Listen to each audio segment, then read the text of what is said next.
You know that feeling that you get in your chest where like your heart clenches a little bit and then you're like, am I having a stroke or am I actually having emotions right now?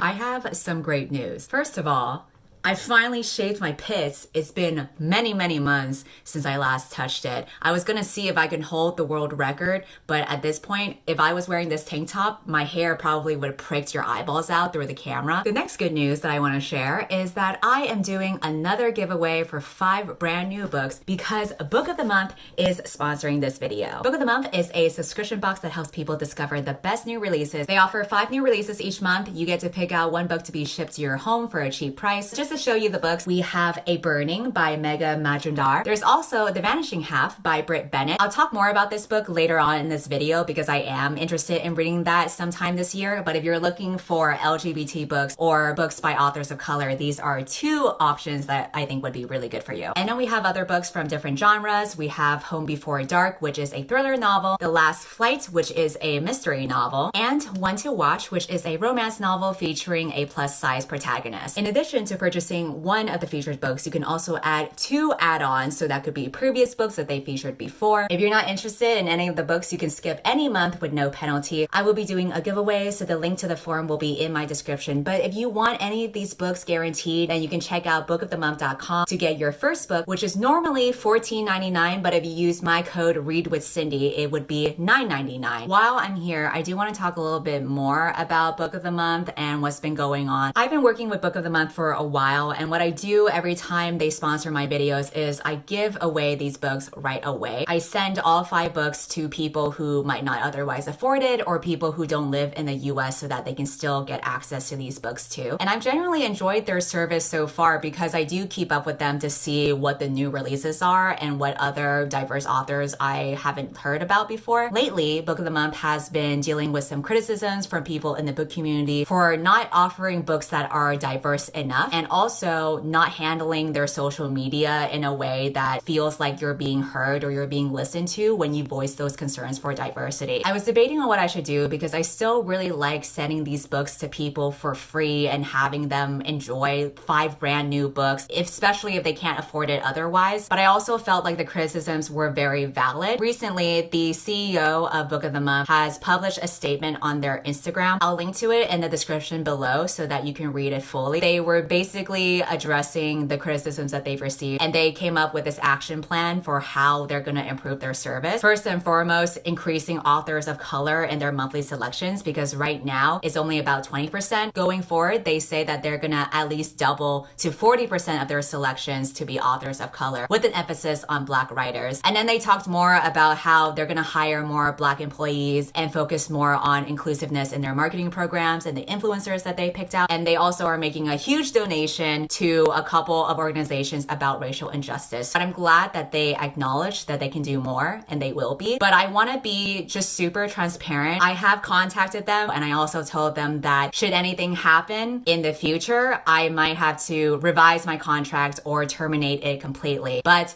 for now, based on what I see in the CEO's statements, I do have hope that they will improve because they put out such an actionable plan. In the future, if you still feel like these problems are not being addressed, just let me know and I will figure out my contract with them, whether that's ending it or pushing them in a different direction. They are also open to feedback too because I've been talking to them about this. Basically, just wanted to be super transparent about this. I am optimistic. I do really like that they picked 2 LGBT books and 2 authors of color, and I am excited to see more diverse choices moving forward. So keep on giving Book of the Month feedback, and then also give me feedback as well on whether you think I should continue on with this or not. In the meantime, I'm still going to be giving out free books every month, so take advantage of that while you can. Now with that out of the way, let's move on to the main content of this video. Today I'm going to do the Midyear Book Freakout Tag, and if you don't know what that is, it's basically like a check-in in the middle of the year to just talk about the books that you've read in the first 6 months of 2020. Yes, it is already the middle of 2020.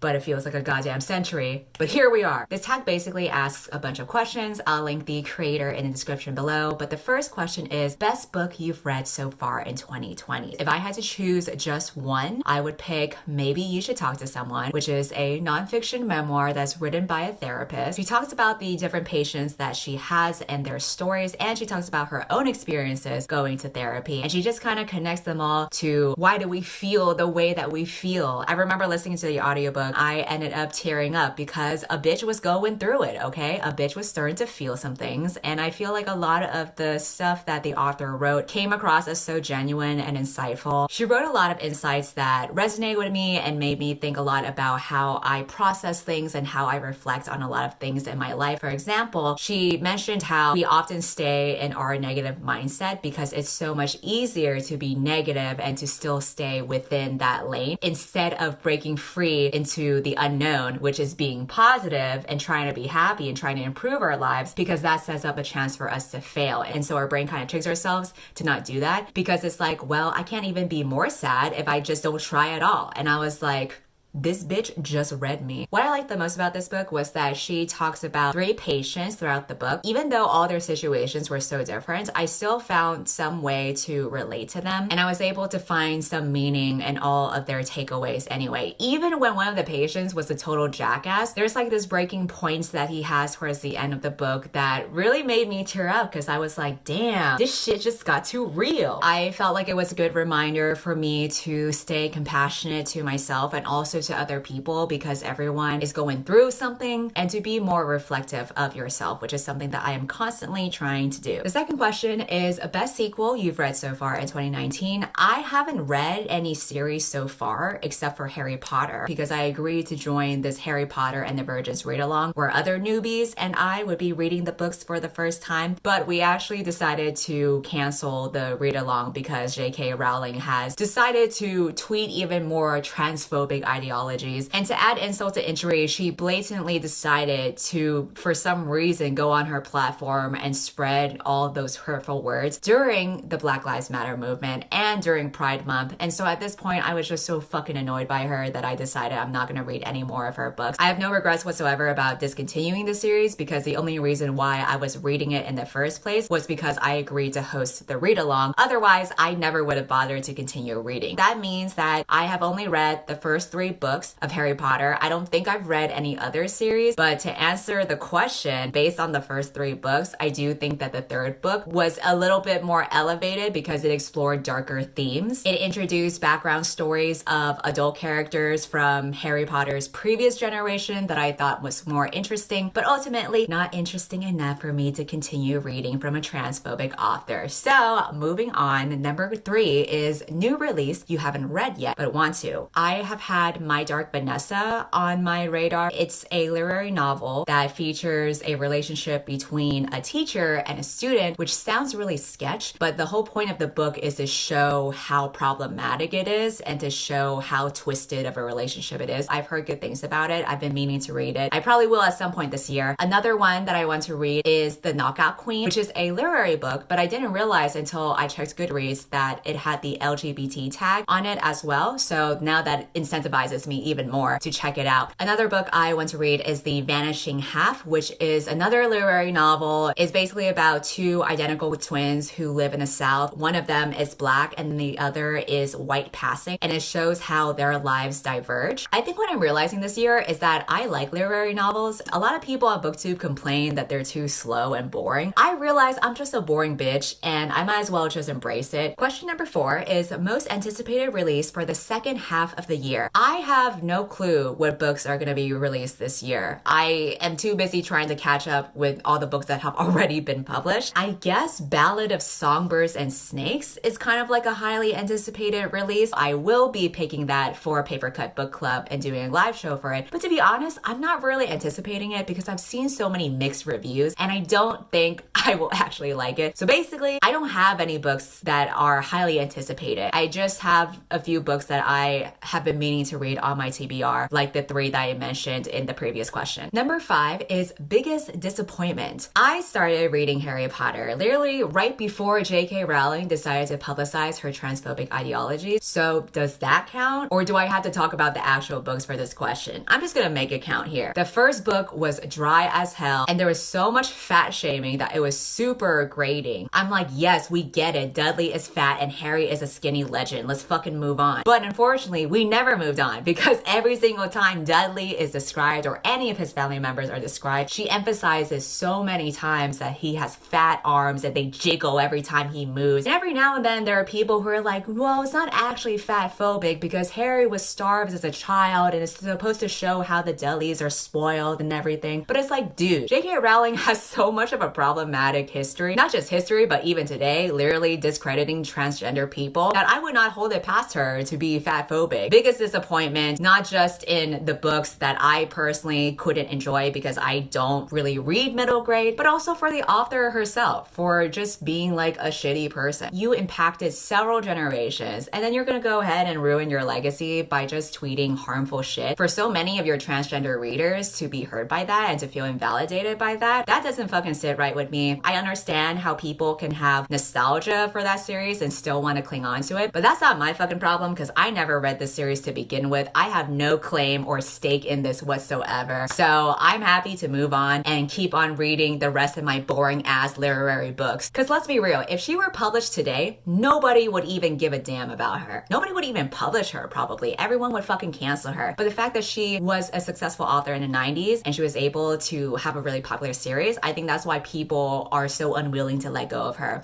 But I don't have that problem, so peace out. Question number 6 is biggest surprise. And for that, I am going to choose Little Fires Everywhere by Celeste Ng. I read that last month and I didn't think I would like it as much as I did. And so I was really surprised that I ended up blasting through it in 2 days. The reason why I didn't think I would be that interested in it is because just reading the synopsis sounded dry as fuck. It was like based in a suburban neighborhood. It involved a family drama and a custody case. But for some reason, I was so into it. Yes, it was very slow, but I was so interested in what kind of themes the author was trying to convey and what each character is supposed to represent and like their dynamics. And the custody case was actually super juicy. I think my friend Leah was right when I was telling her about all the books that I have been enjoying recently, because she told me that I am becoming a Midwestern housewife. And yeah, she's probably right. Next question is favorite new author, whether that's a debut author or an author that's new to you. I'm gonna choose 2 people, Jesmyn Ward and Kristen Hanna. Jesmyn Ward wrote Men We Reaped, which made me cry at like 1 a.m. Similarly, Kristen Hanna also wrote The Nightingale, which also made me cry at 1 a.m. So there's definitely like a common theme going on here. Kristen Hanna is so descriptive in a poetic way where she gets so detailed, and it really just adds to the atmosphere of the historical setting that her books take place in. And Jesmyn Ward is just so talented at making very poignant statements through her writing. In the case of Men We Reaped, you could feel the grief that was just coming out of her words in the pages that she wrote, and I will definitely be more interested in reading more of their work. Their books are really heavy, so I do think I have to be in the right mindset for it, but man, they are heavy and dense, but like in a good way. Question number 8 is newest fictional crush. I don't really get fictional crushes, but if I had to pick a hottie from all the books I've read, I would pick Michael from the Kiss Quotient. This was a romance book that I read last month. I can talk more about it in my book wrap up. It was basically like an escort slash male prostitute, I guess, that the main character hires. Let's just say he was really good at his job. You know, I appreciate somebody who is so competent at what they are hired to do, but also he wasn't good at his job in the sense where he was totally not a professional escort at all, because he would get way too attached to the main character and act all sentimental to her. So on one hand, I was like, you are being so unprofessional right now because you're acting like a boyfriend, not a prostitute. But on the other hand, I was like, you're hot, so I'll give it a pass. He was such a softie and he was pining for the main girl the whole time. And the thing is, the main girl is this super successful and rich girl who works in Silicon Valley who doesn't like to socialize. So I think I'm kind of fitting his type over here. So perhaps I do have a chance. I don't know. But if I had to pick one guy to bang or to date, that would be him. Question number 9 is newest favorite character. I am gonna cheat the question a little bit and just pick like a person that I really enjoyed reading about, which was Jonathan Van Ness. I read his book Over the Top. If you don't know, Jonathan is a non-binary, wonderful individual who is most famous for being on Queer Eye. I appreciated reading his memoir or whatever his ghostwriter wrote for his memoir because he has been through so much. At such an early age, he's been through sexual abuse, which ultimately led to his drug addiction and to his sex addiction and to a lot of very tumultuous relationships that he's been through. It always inspires me to see people who are so positive and bring such good energy and help others and try to be as compassionate to other people and themselves as much as they can, despite having such a difficult past and upbringing. Even though it is awful to see someone go through so much shit, it's still nice to see them still persevere and have a good life. Despite all of that, it just shows that even if you are going through some shit, you can be okay too. I wouldn't be surprised if he is still dealing with his addiction and other issues, but I think the fact that he is so compassionate and really tries his best and constantly self-reflects and goes to therapy and teaches all the things that he's learned through therapy is super, super helpful because that's really all that we can do. All that we can do is just keep on learning and keep on trying. And even when we mess up, we just gotta keep on going and moving forward and reflecting. And I respect that. Number 10, book that made you cry. The book that I've cried the hardest so far this year is The Nightingale by Kristen Hanna. However, I will say that I've cried way harder in other World War II books in previous years, but so far it's been The Nightingale. Conversely, the next question is a book that made you happy. All the books I read this year have been pretty serious, except for The Kiss Quotient, so I'm just gonna go with that. Happy might not be the right word, but I felt very fluffy from it. And that's why I like reading romance stories sometimes, because you know that feeling that you get in your chest where like your heart clenches a little bit, and then you're like, am I having a stroke or am I actually having emotions right now? Who's to say? It was so fluffy and feel good and sweet. And again, the pining, I'm all about the pining. Number 12 is most beautiful book you've bought so far this year or received. I don't buy books, but based on all the books I read this year, I think the nicest cover is Nocturna. This is a Latinx inspired fantasy because of all the patterns and the vivid colors, which is such a prominent theme in Latinx cultures. And then the last question is, what books do you need to read by the end of the year? I had to grab this with me because I actually have quite a lot that I've been meaning to read. Obviously, aside from all the books I mentioned in the previous questions, there are some that I have, whether they were given to me or whether I still have them from my library. The first one is Wabi Sabi. Jackie gave this to me. This is basically a design book, and I realized I haven't really read any design books this year, so I want to fix that. Sarah gave me At the Wolf's Table, which I actually don't really know what this is, but I think it is a historical book. Actually, yeah, it's set in Germany, 1943, during World War II. Oh, great. Time for me to cry once again. Speaking of historical books, I also have An Extraordinary Union, which is from my library. This is a historical romance book, so I've been meaning to read this, and it's by Alyssa Cole. If I'm interested in this book, I'll check out her other books as well. This one has been on my TBR for a while. This is Tell the Truth and Shame the Devil, which is a memoir that is written by the mother of Michael Brown. I think I was supposed to read this in the beginning of the year, but then I couldn't because just life happened. And now with everything that's been going on, I feel like it is even more relevant now than ever to read this. So I will probably get to do this soon. I also will probably cry while reading it, but what else is new? Chanel also gave me Four Blondes. I think she gave this to me because she wants a rant review out of it. At least that'll be something entertaining for you guys. Sierra also gave me The Girl Who Could Move Shit With Her Mind. I don't know what that is besides the title, but I do plan on reading that. She also gave me True Colors by Kristen Hanna. I'm looking forward to just indulging more in her beautiful writing. And lastly, I also got There Will Come a Darkness. This is a fantasy book. I think it has been compared to Six of Crows. We'll see how that goes. Basically, I still have a lot of books that I still need to read. I hope that by the time it is the end of the year, I will be back with more books to recommend or make fun of or talk about. If you made it this far, thank you for watching. Unsubscribe from my channel, and goodbye. I drive to San Francisco.